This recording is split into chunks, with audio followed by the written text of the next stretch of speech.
Yes, indeed, guys. Welcome back to the channel. It's Jay Jordan here, and the WNBA Draft 2024 just took place a few days ago.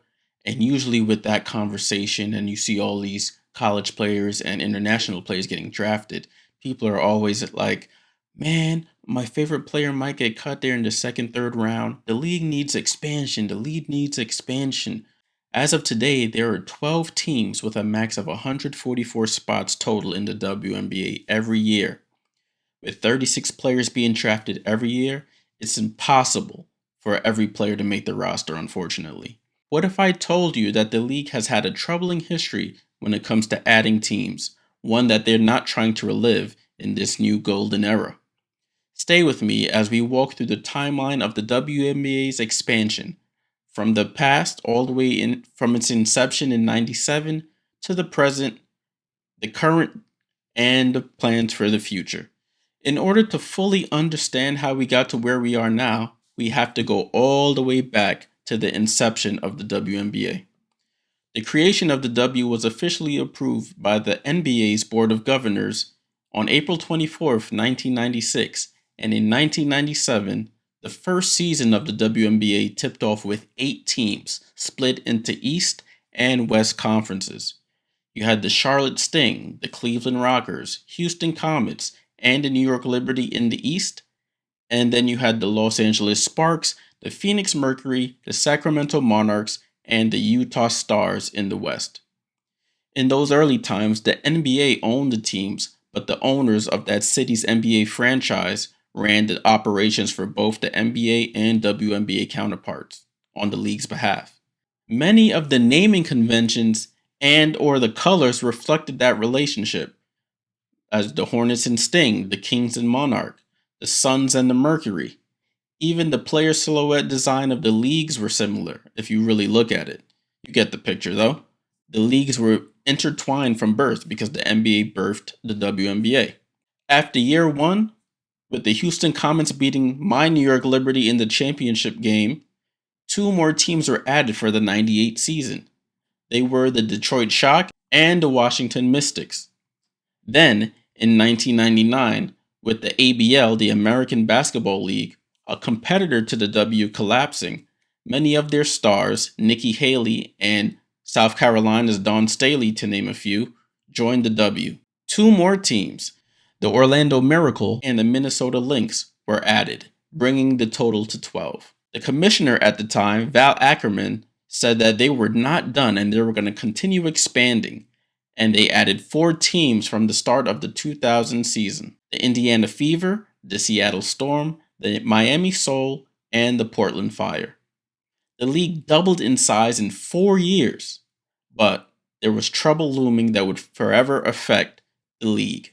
To give you more context about what was taking place in the league on the court at this time, the Houston Comets had won the first 4 WNBA championships from 97 to 2000, followed by the LA Sparks winning in 2001 and 2002. In 2001, there was no team expansion, but in October of 2002, the NBA changed its ownership stake in the WNBA, allowing the NBA counterparts and owners to buy the teams outright and opening sale to outside buyers. Many of the owners of struggling W franchises took that opportunity to get out from under them, leaving those teams with unclear futures. The Utah Stars, one of the original 8 teams, left Utah and was purchased by the owners of the NBA's San Antonio Spurs, becoming the San Antonio Silver Stars starting in 2003. The Orlando Miracle, one of the 99 expansion teams, was purchased by the Mohegan Native American tribe and was moved up to Connecticut, where they were renamed the Connecticut Sun. They became the first WNBA team to be located in a non-NBA market or managed by a non-NBA ownership group. Unfortunately, there were some casualties, as the Miami Soul and Portland Fire, 2 of the last expansion teams, were dropped by their NBA counterparts, not acquired by any third parties, and were forced to fold after 3 seasons, shrinking the league back down to 14. The start of the 2003 season was rough, as the WNBPA, the Women's National Basketball Player Association, threatened to strike unless a new deal was achieved between them and the league. It caused the draft for that season and the actual season to be delayed, and a lot of negative press came along with that. While Bill Laimbeer and the Detroit Shock stunned the Sparks to win the surprise championship was the highlight of that season, the W lost to Cleveland Rockers, which was one of the first 8 teams due to NBA owners being unwilling to continue running the team. So you see how those relationships are linked. The league total dropped down to 13. And after a commissioner's change and a few years of team stability, the W announced an expansion team to Chicago, which would be later named the Chicago Sky.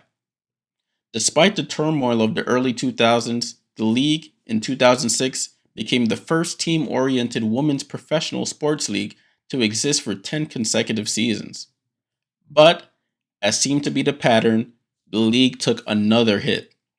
In December of 2006, the ownership of the Charlotte Bobcats, formerly the Charlotte Hornets, decided it would no longer operate the Charlotte Sting. The team was folded, and the players were dispersed to other teams via a draft. The W started the 2007 season with 13 teams, culminating with Diana Taurasi, Cappie Pondexter, and the Phoenix Mercury winning their first title. The league had reached a moment of parity with 4 teams winning the title between 2003 and 2007. With that in mind, the Atlanta Dream were added to the league to start the 2008 season, pushing the team total back up to 14. But at the end of the season, the W took over the Houston Comets, the most successful of the original franchises. When they couldn't find an owner, the team had to fold, unfortunately, as seemed to be a pattern.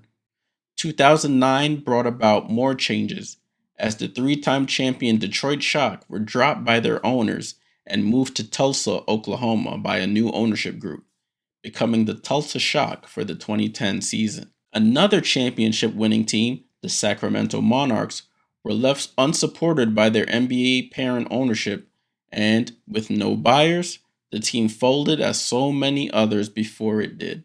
If you're keeping track, at this point, only 3 of the founding 8 teams were still in their original homes, which was New York, Phoenix, and the LA Sparks. The 2011 season started a new age of growth for the league, taking advantage of not being affected by the NBA's lockout as it was in the past. TV partners scooped as many WNBA games as they could to broadcast, and the players, both young and old, brought the league to higher heights, breaking attendance records. All the success assisted in helping the W quickly find a new ownership group for the LA Sparks when the current one fell. All was quiet on the team folding/relocation front until the Tulsa Shock were relocated to Texas and became the Dallas Wings to start the 2016 season. 2 years later, the San Antonio Silver Stars were bought and moved to Las Vegas, becoming the Las Vegas Aces. Fast forward to 2022-2023, when we heard rumblings that the league was looking to add 2 brand new teams for the 2025 W season.